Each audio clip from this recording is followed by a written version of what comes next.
தாண்டி எதையுமே கண்டுக்கிறது இல்ல. எப்ப பார்த்தாலும் உங்க அண்ணனே நினைச்சு புலம்பிட்டு இருக்காத, எங்க கூட எஸ்டேட்டுக்கு வா. நான் எதுக்கு? ஏய் பொண்ணு தாயி, புதுசா ஒரு முதலாளி வந்திருக்காரு, சிரிப்பு சிரிப்பா பேசுறாரு, மனசுக்கு ரொம்ப சந்தோஷமா இருக்கும். என் சந்தோஷம் இல்ல எங்க அண்ணனோட போயிடுச்சு. நானும் விடிஞ்சதுல இருந்து கூட்டுக்கிட்டே இருக்கேன், இவ காதலையே போட்டுக்க மாட்டேங்கிறாளே.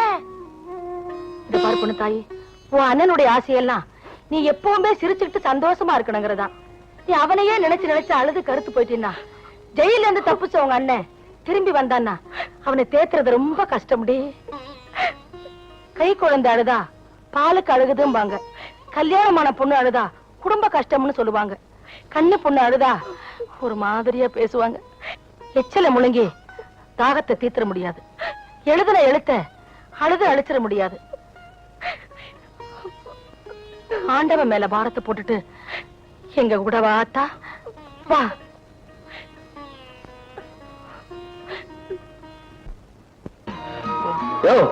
எங்க போற? நீங்க அப்படி போங்க, நான் இப்படி வரேன்.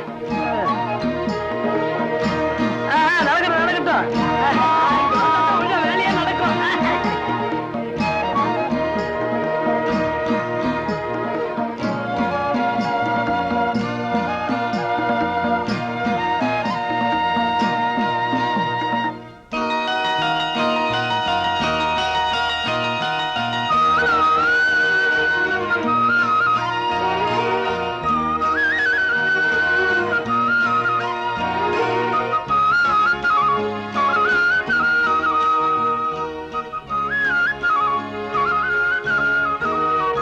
இந்தம்மா, இலை பறிக்கிறவங்க எல்லாம் கொஞ்சம் நல்லா கேட்டுக்கோங்க.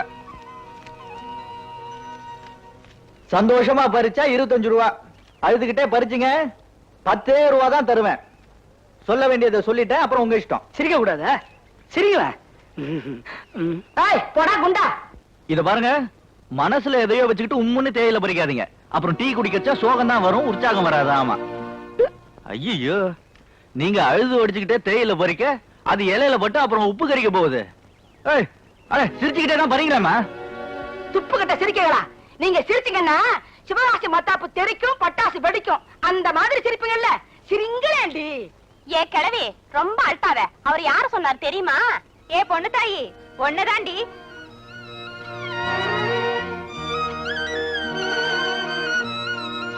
என்ன இது? இவங்க எஸ்டேட்டை ஏதோ நான் ஏலத்துல எடுத்த மாதிரியும், இவங்க வேற வழியே இல்லாம அதுல வந்து கூலி வேலை செய்யற மாதிரி இல்ல. என்ன பார்த்து முறைக்கிறாங்க? சிரிச்சா என்ன முகம் செதறிடா போகுது?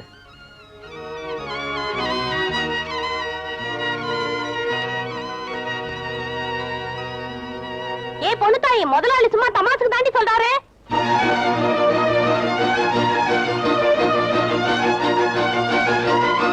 நீங்க கொடுத்து வச்சது அவ்வளவுதான் முதலாளி. பொண்ணு தாய் சிரிச்சு நீங்க பார்த்தது இல்லை. சோழிய சுழட்டி பாறையில விட்டா சொயின்னு ஒரு சத்தம் வருமே, அந்த மாதிரி இருக்கும். இன்னும் அந்த சிரிப்பொலி என் காதுல ஒலிச்சுக்கிட்டே இருக்கு.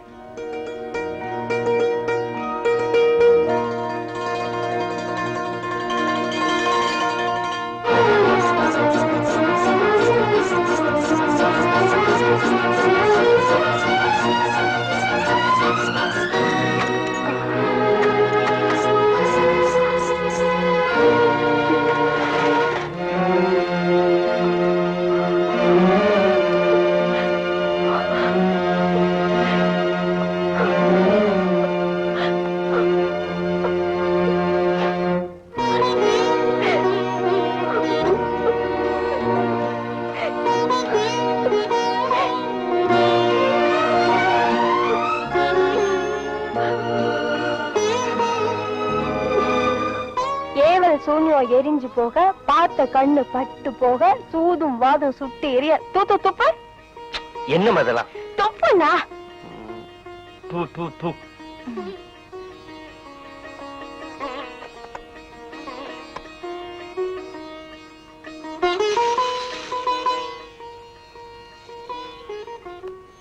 வர வர நீ பெரிய மனுஷாயிட்டே வர்ற. நீ சும்மா இருந்த. உனக்கு எவ்வளவு திஷ்டி தெரியுமா? நீ வாங்கிட்டு வந்த குஞ்சலத்தையும் ஜிமிக்கையும் அந்த கோடியில இருந்து இந்த கோடி வரைக்கும் காட்டின. என்னமா பேசுறாங்க தெரியுமா? இப்படி ஊர்க்கண்ணு பட்டு உனக்கு ஏதாச்சும் ஆயிடுச்சுன்னா? நீ ஒண்ணும் கவலைப்படாதமா. உனக்கு ஒரு நல்ல புருஷன் பிடிச்சு கொடுக்குற வரைக்கும் எனக்கு ஒண்ணாகாது. போனா என்ன உங்ககிட்ட இருந்து பிரிக்கிறதுலயே குறியா இருக்கியே. என்னமா அது சின்ன பழத்தனமா பேசுற? நான் உன்னை விட்டு பிரியறதா? வீட்டோட மாப்பிள்ளை தான் தேடிட்டு இருக்கேன். என்ன கிறுக்கு பசங்க சீதனம் கொஞ்சம் அதிகமா கேட்பானுங்க, கொடுத்துட்டா போகுது. பொண்ணு தாயி, நான் உன் கல்யாணத்தை எப்படிலாம் பண்ணணும்னு ஆசைப்படுறேன் தெரியுமா? இந்த ஊர்ல ஒரு பயிலும் அந்த மாதிரி கல்யாணம் நடத்திக்க கூடாது. என்ன உடனே வைக்கப்பட்டுருவீங்களா? பழைய பாட்டு ஆரம்பிச்சிட்டியா? சரி சரி, அங்க வெண்ணி சுட வச்சிருக்கேன், என்ன பாத்துக்கோ. நானும் வரேன். நீ இருமா. நானும் வருவா.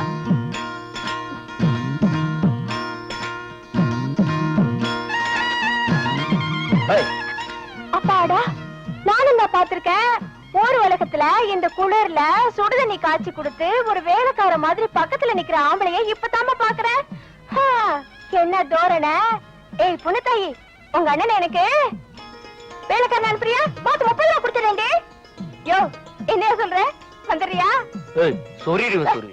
ஏய் வள்ளி, எங்க அண்ணனை பார்த்து இனிமே இப்படி சொன்ன உங்ககிட்ட பேச்ச வச்சுக்க மாட்டேன், சொல்லிட்டேன்.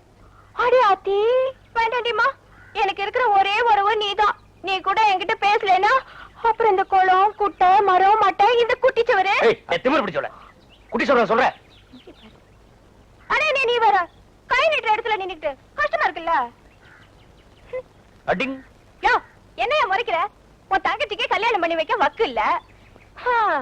இனிமே அவளா பார்த்து வாந்தி எடுத்தாதான் வழி பிறக்கும். அடிச்சி, அதுக்கு உன்ன மாதிரி சீம சித்துறாங்கி நாட்டு முள்ளுவாங்க பாரு.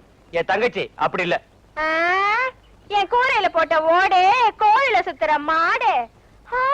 தங்கச்சி மேல என்ன பாசம் பொங்கி வழியுது. அப்பா, பாசமலர் சிவாஜி தோத்தறியா? ஐயோ, அந்த படமே எங்களை பார்த்தா எடுத்தாங்க. சரி சரி ஓடுகளே, என் தங்கச்சியோட கூட்டலாச்சின பாக்குறேன். இல்லனா என்னைய பண்ணிடுவேன். அடிச்சி, ஆம்பளை இருந்தா அந்த தொட பாப்போம். அண்ணா, உன்னை பார்த்து ஆம்பளையாங்கறா. இன்னைக்கு 2ல 1 நடக்கணும். தொடுன விடாத. நீ பக்கத்துல இருக்கேன்னு சும்மா இருந்தேன், நீயே சொல்லிட்டல, நீ விட்டுடுனா? ஏய் இந்த நில்லு.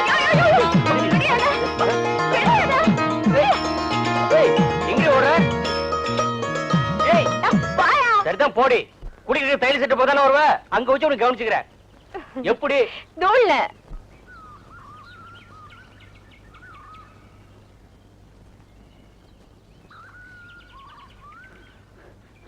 அக்கா அக்கா அக்கா, உங்க தைல செட்டு பத்திக்கிட்டே இருக்குக்கா.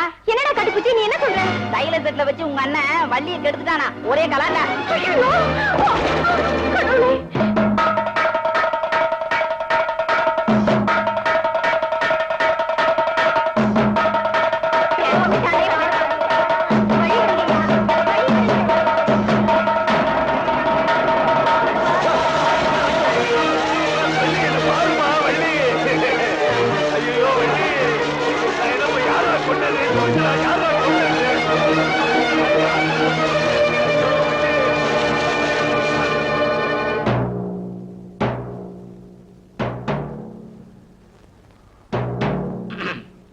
காளியோட உடம்புல வள்ளியோட கை நகத்தால கீறப்பட்ட ரத்த காயம் இருக்கு.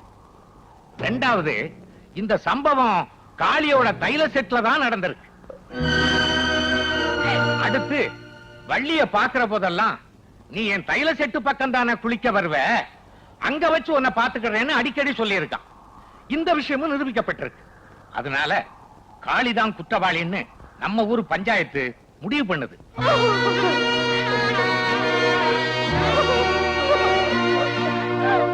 போலீஸுக்கு தகவல் சொல்லி காளிய கைது பண்ணி கொண்டு போற வரையில ஊர் தலையாரி மாயாண்டி இவனை தன் பொறுப்பிலேயே வச்சிருக்கணும்.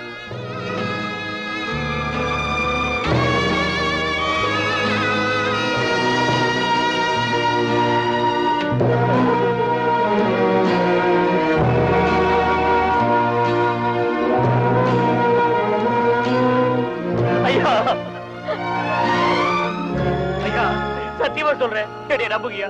எனக்கு ஒன்றும் தெரியாது, நான் நிரபராதியா, என்னை நம்புங்க ஐயா, என்னை நம்புகியா, எந்த தப்பு பண்ணல, என்னை நம்புங்க, எனக்கு ஒன்றும் தெரியாதியா ஐயா. ஐயா,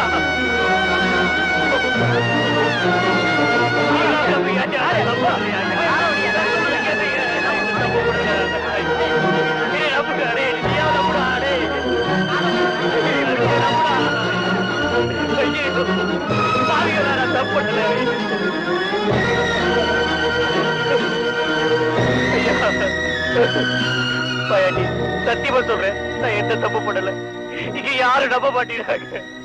நீயாவது நம்பு, நீயாவது சொல்லு. காளி,